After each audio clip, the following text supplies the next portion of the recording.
we had a little bit of a snow weekend here in DFW. We live south of Fort Worth, and we didn't really get any snow until Thursday night. We woke up this morning, today's Friday, and it's just covered in snow. I'll put a video that I took earlier. So I haven't worked Thursday and not working Friday or the weekend. So I figured I'd do a couple videos. First thing I want to do is I want to shout out a local subscriber. He gave me this, which is the multi-tool for the Ryobi 18-volt 1+ system. So I did a video, it was a short, I think, talking about how I had the Rockwell multi-tool and it didn't really fit and I was going to get rid of it. So he reached out to me and said, hey, do you want this? I have one. I don't think it's brand new, but I don't really care. But he reached out, so I said, yeah, sure, I'll take it. So we met up and got this. I don't really want to call out, just in case you don't want to be called out, but you know who you are, so just comment if you want to be known that you gave this to me. So thanks for donating this to the channel. It'll go on the shelf, and it'll get used with all the rest of the Ryobi stuff.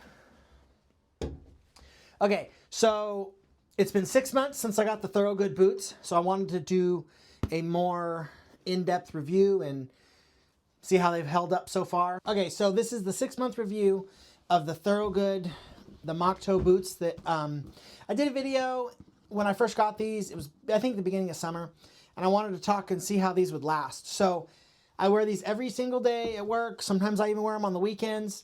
These are made in the USA. So one thing that I have noticed is the front stitching has kind of faded a little bit, probably just from bending over and stuff, but that's not the boot's fault. But the uppers have stayed very nice, and obviously probably because the pants cover it, but I don't oil these. I don't really wash them. But the leather's been pretty good over here. There's no real holes or anything in it. There is some little scuffs and stuff on the front, but that's going to happen. My concerns about the soles have actually been okay. Like there's a little bit here. This one's got a chunk missing. And then this boot has a little bit here that's missing. But overall, they've held up very well. And the nice thing I will say about this sole is you can see that there's some oil kind of got soaked into it. But I can wash it out with, like, sometimes if they get really bad, I'll just pressure wash them, which you're probably not supposed to do, but I'll just kind of rinse them off. And a lot of the oil actually comes out, which is nice.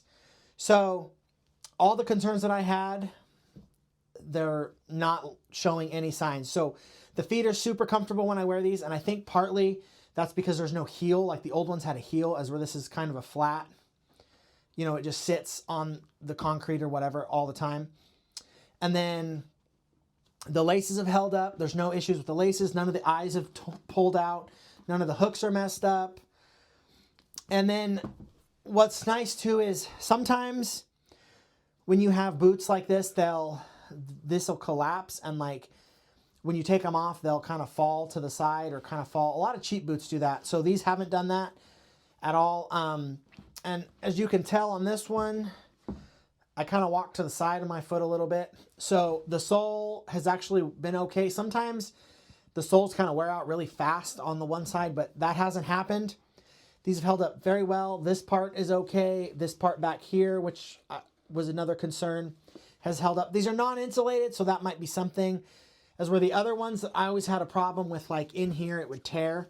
But these are kind of like double stitched. The hooks have held up very nicely.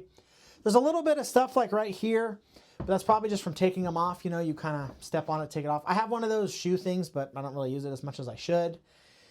But I would definitely check these out. Thorogood, made in the USA again. You can get them at Boot Barn if you're near Cavender's. Cavender's has them. I'm sure there's plenty of other local places that sell them. But these, I think, are well worth the money. I think they were $285. So I would definitely buy these again. I'm going to come back and do a 1-year update in a year. So let's see what happens in a year. All right, thanks for watching. You know, like, comment, subscribe, all the YouTube algorithm stuff would be much appreciated.